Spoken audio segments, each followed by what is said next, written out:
minyak masak. Seterusnya kita akan bincangkan secara menyeluruh langkah-langkah yang diambil oleh pasukan skuad jihad inflasi bersama dengan tetamu kita Profesor Madya Dr. Aimi Zulhazmi Abdul Rashid, penganalisis ekonomi Universiti Kuala Lumpur Business School yang bersama dengan kita secara dalam talian melalui Google Meet. Terima kasih Profesor Madya kerana sudi bersama kami. Terima kasih Terence. Pelbagai definisi telah kita terima tentang inflasi itu sebenarnya. Namun, apakah cara paling mudah untuk kita memberi pemahaman kepada orang ramai berkaitan dengan konsep inflasi ini? Bukan saja melanda Malaysia, tapi pada ketika ini seluruh dunia. Baik Terence, terima kasih menjemput saya. Bahasa mudahnya Terence, definisi inflasi ini dua mudah saja. Pertama, kita adanya kenaikan harga barang dan perkhidmatan. Itu adalah inflasi. Apabila penurunan harga barang atau perkhidmatan dipanggil deflasi. Okey, itu pertama. Dan kita kena faham kenapa berlakunya kenaikan kadar inflasi pada masa sekarang ini disebabkan oleh dua faktor utama. Pertamanya apabila permintaan mendadak. Dan bila permintaan mendadak terhadap sesuatu barang, bekalan pula berkurang. Contohlah saya bagi harga ayam. Ya, selepas berlakunya pandemik selama 2 tahun, peladang pun tak banyak beli ayam ya, sebab restoran banyak tutup, hotel banyak tutup ya. Jadi bila ini dibuka, tiba-tiba berlakunya letusan permintaan daging ayam. Jadi permintaan tak cukup. Jadi naik. Itu satu contoh. Okey. Kedua, utama Terence adalah apabila kenaikan harga atau inflasi disebabkan oleh kenaikan kos pengeluaran itu sendiri. Kalau kita pakai ayam tadi itu juga, apabila berlakunya peperangan, dahlah lepas tu berlaku permintaan yang tinggi dan mendadak, kemudian berlakunya peperangan di Rusia dan Ukraine, di mana kita tahu bersangkutan dengan jagung yang merupakan 60% daripada bahan buat makanan ayam ni, ya. Dan kita pula tu jagung 100% kita import dari luar. Ya, betul. Dan semasa berlakunya kenaikan kos ni, dan juga semasa yang sama kenaikan dolar berbanding dengan ringgit Malaysia, ini menyebabkan harga mendadak naik. Jadi inilah kalau kita nak mudah cerita pakai contoh daripada ayam tu Terence. Itulah dia secara mudah yang kita nak explain pasal inflasi dia. Ya, sebab ramai juga yang menggaruk kepala memikirkan soal ayam asasnya, mengikut contoh yang diberikan oleh Profesor Madya, kerana kita adalah negara yang mempunyai pengeluaran ayam secara surplus. Jadi kita mampu mengeluarkan jumlah keluaran ayam dan juga telur ayam yang cukup untuk keperluan rakyat. Namun disebabkan harga makanan untuk ayam itu sendiri yang menyebabkan kos meningkat secara mendadak. Secara kebiasaannya Profesor Madya, kalau kita lihat harga barang dan perkhidmatan meningkat, sudah pasti akan ada lambat laun peningkatan dari segi jumlah pembayaran kepada para pekerja. Jadi gaji juga akan meningkat lambat laun, walaupun sedikit demi sedikit. Dan keadaan ini akan membawa kepada kestabilan ekonomi semula. Namun kenapakah dikatakan pada tahun 2022 ini inflasi yang berlaku di seluruh dunia adalah luar biasa? Oh, luar biasa Terence. Apa yang kita boleh rangkumi selama 2 tahun kita melalui pandemik, kita melalui pelbagai krisis, dia multiple. Okay, bermula sebelum itu kita dah ada perang dagang kalau ingat pada tahun 2019 di antara Rusia dan di antara China dan Amerika Syarikat, ya. Selepas itu kita ada pandemik di mana berlakunya penutupan ekonomi, ya.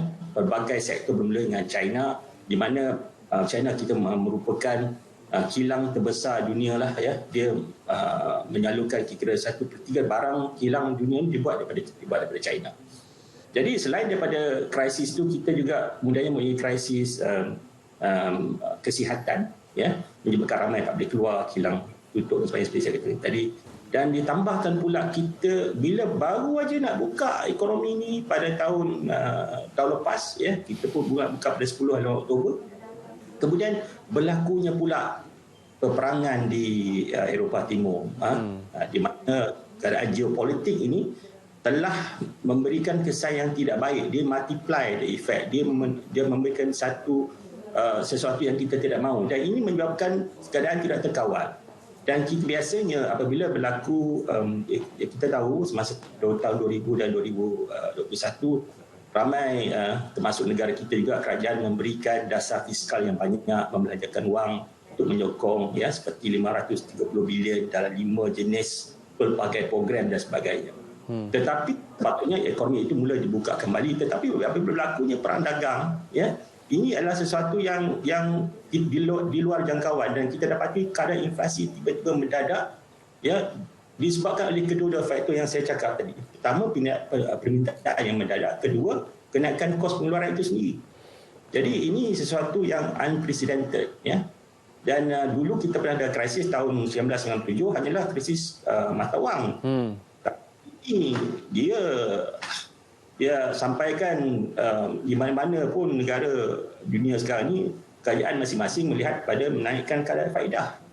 Jadi sudahlah dengan harga barang naik, lepas tu pula poket pula kita pun kurang sebab terpaksa membayar hutang lebih. Jadi ini yang memberi pelbagai tekanan pada Prof. Maria, kalau kita melihat kepada langkah meningkatkan kadar faedah itu, adakah ia adalah rentetan daripada apa yang berlaku di Amerika Syarikat, di mana kadar faedah mereka juga dikatakan akan meningkat sedikit demi sedikit, dan akan berlaku mungkin 2 lagi peningkatan pada kadar faedah. Dan apabila mereka meningkatkan kadar faedah, bermakna seluruh dunia pun perlu ikut sama kerana kita menggunakan nilai dolar Amerika Syarikat sebagai mata wang dunia. Ya, betul, Terence. Ini apa yang Terence sebut sudah pun berlaku. Okey, sudah pun berlaku, di mana kita perlu faham kedudukan Amerika Syarikat ni ada 2 teraju utama. Pertama ialah merupakan ekonomi terbesar di dunia, merupakan pembeli barangan utama dunia pertama. Kedua, mata wang Amerika Syarikat itu merupakan mata wang dunia. Dan apa yang berlaku apabila Amerika Syarikat menghadapi inflasi di mana pada bulan Jun mencatatkan sebanyak 9.1%, melebihi jangkaan pada 8%. Jadi dia terpaksa melihat bagaimanakah untuk mereka mengawal inflasi ini. Jadi apa yang dibuat oleh kerajaan Amerika Syarikat, saya tak mau berdebat bahawa langkah itu betul tak betul, tapi bagi mereka adalah menaikkan kadar faedah untuk mengawal inflasi. Mereka sedar apa mereka buat ni mungkin boleh melemahkan ekonomi mereka sendiri. Apabila mata wang dolar ni naik sehingga paling besar 20 tahun. Dalam masa 20 tahun, inilah kadar yang tertinggi sehingga menyebabkan US dollar ni melebihi euro itu sendiri. Kalau kita ingat, lepas euro masih pada kadar 1.12 dolar pada 1 euro. Euro dah rendah daripada US dollar. Berlaku sekarang ni juga berlaku pada negara kita, sebab ini bersangkut dengan pasaran modal negara. Pasaran modal negara dia bersangkut paut dengan pasaran modal dunia. Kalau tak dibuat misalnya, mungkin kenaikan ringgit tu mungkin nilainya mungkin lebih teruk, dan pasar saham mungkin melihat banyak aliran keluar duit daripada Malaysia, seperti di negara-negara lain. Benda ini bukan hanya berlaku di Malaysia. Tak boleh menyalahkan kepada pihak berkuasa Malaysia, tapi juga melihat pada negara lain seperti di Singapura, di Indonesia, itu negara jiran. Juga di negara dunia, termasuk UK itu sendiri. Baik, Prof, melihat kepada keadaan yang kita sebutkan ini, apakah langkah awal yang boleh diambil oleh pasukan jihad inflasi untuk memberi sedikit kelegaan kepada rakyat, terutama sekali dalam jangka pendek ini, Prof? Okey, baik, Terence. Apa yang dibuat penubuhan pasukan khas ini adalah satu langkah yang baik, kerana ia bukan hanya merangkumi satu kementerian, ia pelbagai kementerian yang bertanggungjawab dalam melihat atau menjaga majikan rakyat. Pertama, dalam jangka masa awal ni, dia harus fokus pada barang apa yang boleh diturunkan harga dahulu. Apakah yang boleh dikawal harganya dahulu. Kerana setiap barang itu trade-nya berbeza-beza, perdagangannya. Contoh, minyak harganya lain, minyak masak pula caranya lain. Jadi dia harus fokus dulu kepada barang apa yang boleh diturunkan. Kedua, adalah cuba menyeragamkan subsidi sekarang daripada subsidi pukal kepada bersasar. Ini sedang dijalankan, tetapi dia lebih terhad mungkin kepada petrol bersubsidi, saya ingat. Tapi belum lagi kepada barang-barang lain. Okay? Ketiganya penting sekali Terence adalah bagaimanakah mengetatkan penguatkuasaan. Kerana kita tahu banyak ketirisan, dan saya pernah dengar di media masa bahawa KPDN Kementerian Dalam Negeri hanya mempunyai lebih kurang 2,200 orang pegawai penguatkuasa untuk menjaga sempadan negara dan menguatkuasakan hal ini. Ini jauh dari mencukupi. Mungkin dari sini kita boleh menggunakan ramai graduan-graduan kita yang baru keluar daripada universiti, dan ramai juga yang menganggur dan sebagainya boleh digunakan untuk memantau di bawah jawatan kuasa ini.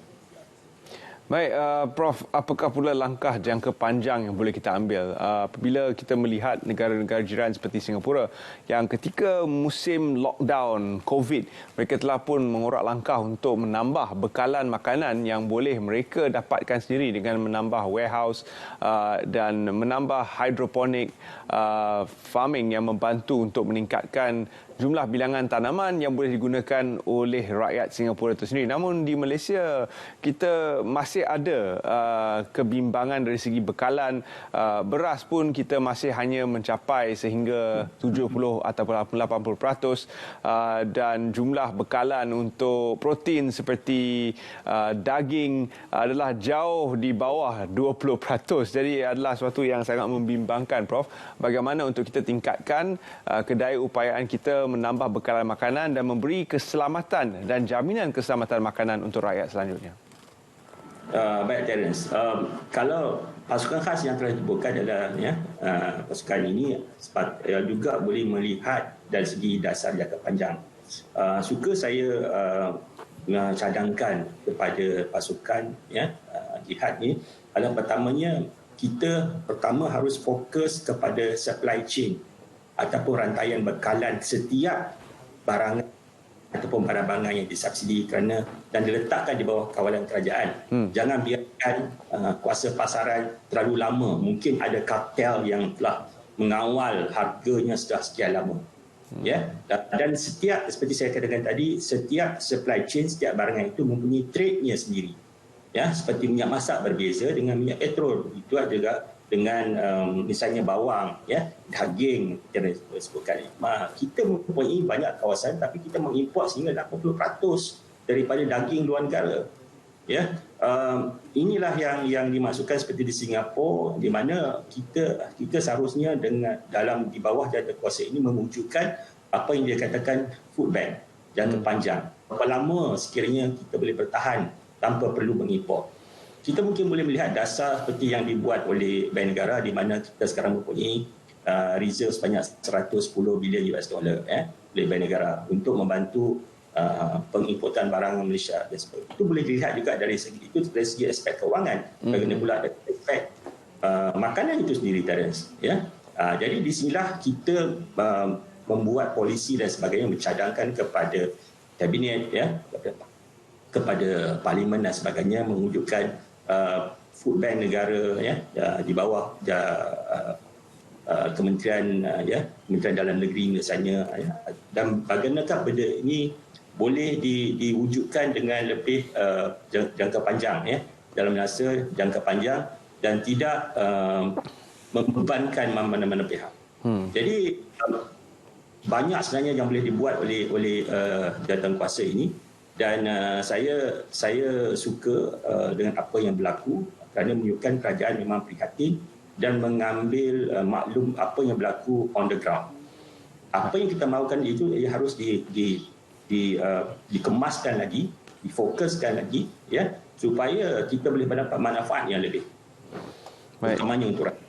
Terima kasih kita ucapkan Profesor Madya Dr. Azmi kerana sudi bersama kami dalam Saat Pagi Malaysia untuk bincangkan isu inflasi yang akan terus kita bincangkan dari masa ke masa, kerana ini adalah sesuatu yang memerlukan perhatian kita bersama. Terima kasih sekali lagi Profesor Madya. Terima kasih, Terence. Sama-sama. Selamat.